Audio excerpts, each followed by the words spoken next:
Hey friends, it's Suzanne Mosley with Usborne Books and More. You can find me on Facebook at Suzanne Shares. You can also find me on YouTube at the same spot. So this is day 3 of our 5-day series, Summer is for Reading. So if you missed the past 2 days, check out the videos and the resources that I posted on my Facebook page. You can search everything by hashtag Summer is for Reading. So today, Monday we talked about summer slide. Yesterday we talked about how we can defeat summer slide through summer reading.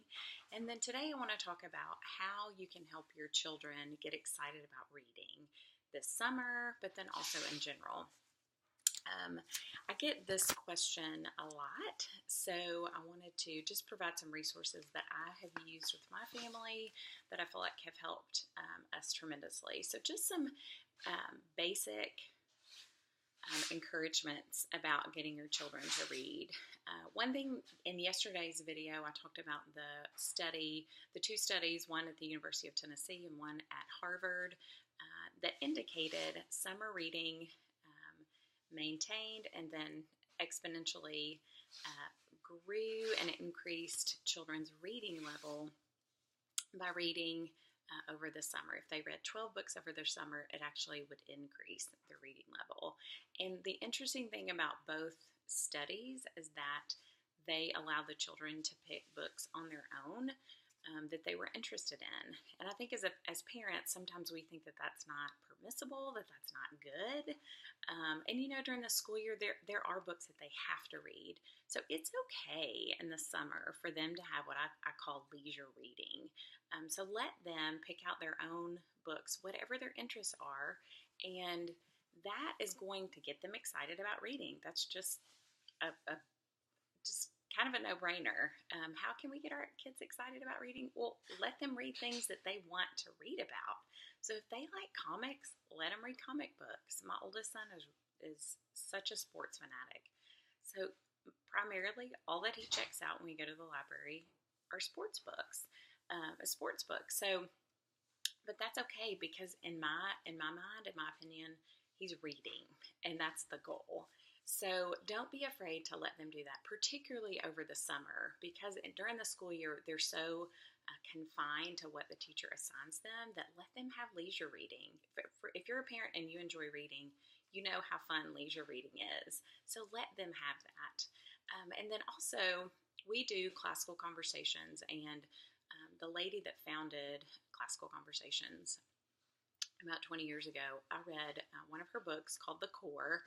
It's about the classical model of education. But anyway, the main takeaway that I took from her chapter on reading is that children should always be reading below, at, and above reading level. And usually in what she says for above reading level, that usually takes place through audiobooks or through parents reading aloud. At reading level, we all kind of know the reading level that our children are at.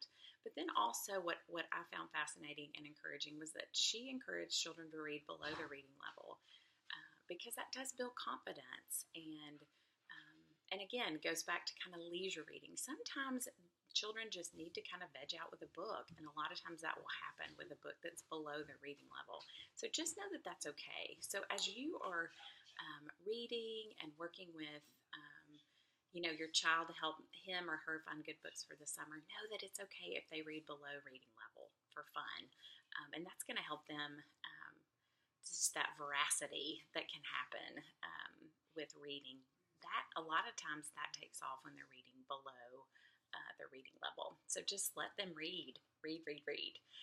And then I wanted to show you a couple of books that have been really good resources for me.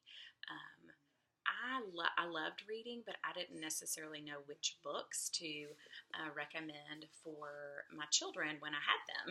So these books have really been helpful because they have book lists in the back. So this is the Read Aloud Handbook, which is a great read.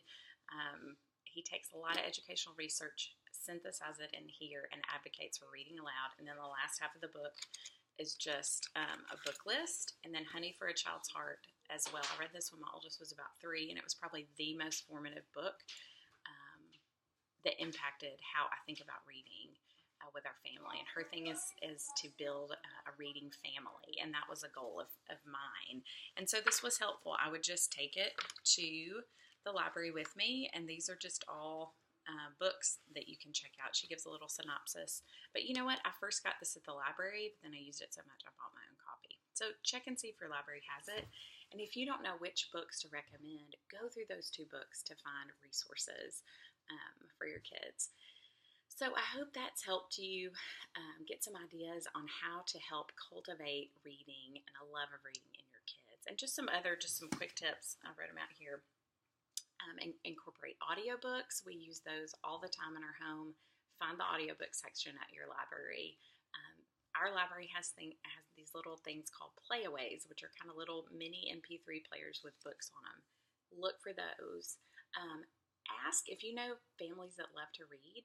Ask them, what books do your children love? That's where I get most of our recommendations, which is from friends who I know maybe their kids are a little bit older than ours, and I ask them. And then just start small.